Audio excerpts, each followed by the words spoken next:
Dominus tecum, benedicta tu in mulieribus. What we mean by sacred music is something very important. So sacred music isn't just music with sort of like a God theme or that talks about religious things. Sacred music is music that has been developed precisely for use in the liturgy. It's music that is made for the worship of God, especially in the public worship of the church. So it's music used in the very ritual act of worshiping God. So you had plain chant that was developing, and by the 6th century, you had Pope Gregory the Great, who is responsible for a lot of reforms in the church. He's the one who really standardized what became known as Gregorian chant, named after him.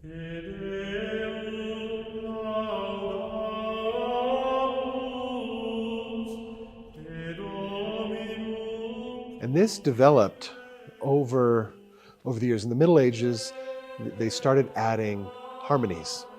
And by the late Middle Ages and the early Renaissance, now you have polyphony, which is, it's still that kind of chant style, but now with these harmonies. One of the reasons that choral music is so important to the life of the church is because it immediately gives us a sense of beauty. Not just beauty, but reverence and awe at the majesty of God. St. Thomas Aquinas tells us that beauty has 3 parts: a sense of wholeness, a sense of proportion, and a sense of brilliance, that spark that makes you immediately drawn in and notice that there's something there that is true and beautiful. In choral music, we get this by the way the lines move, and especially in harmonies, the way that different notes and voices, some higher, some lower, all come together in that unity, in that wholeness, in a way that's properly proportioned, and that has that spark of beauty. And even sometimes we get this sense of dissonances and notes that sound harsh together that then resolve and show us how God can work to bring goodness even out of things that are initially unsettling. Choral music is one of those things that you automatically feel like you're in the presence of God when it's done right, because it has that sense of transcendence, of timelessness. That's not just something that's passing fad, but it has this sense that it could go on forever.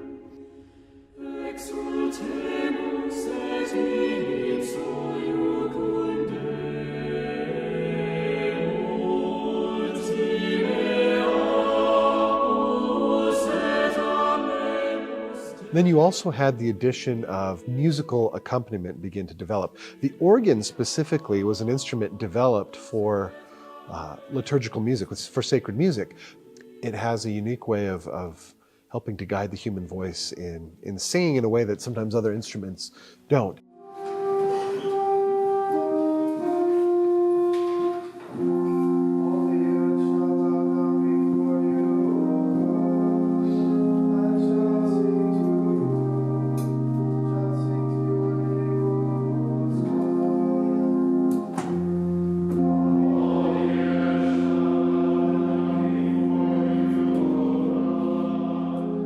Well, the organ is a very particular and unique instrument. And back then, it was this instrument that almost lifted up all the other instruments. It was this divine sort of accompaniment, this relationship as they sang and as the organ was played. It almost resonates how much we have a relationship with our Lord, how much we encounter Him in the liturgy.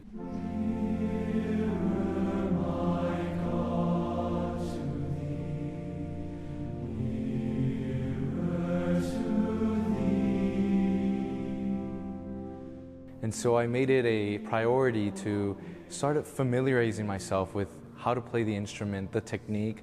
The Lord really blessed me with that desire. He blessed me with the gift to be able to play.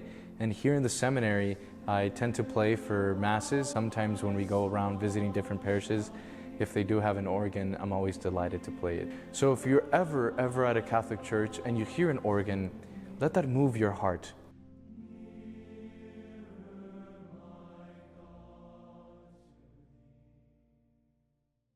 An interesting thing happened after the Second Vatican Council. You see this shift in sacred music, or music that's used in the liturgy, became less focused on God and more focused on us. There's so many songs where we're just more singing about ourselves.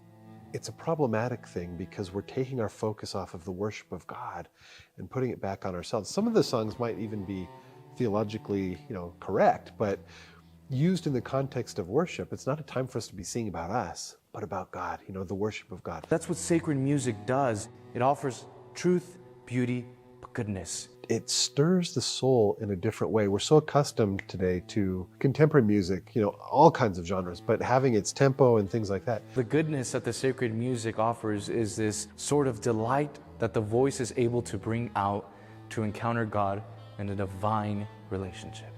Sort of shift the mind and the heart toward the sublime and the sacred and, toward God.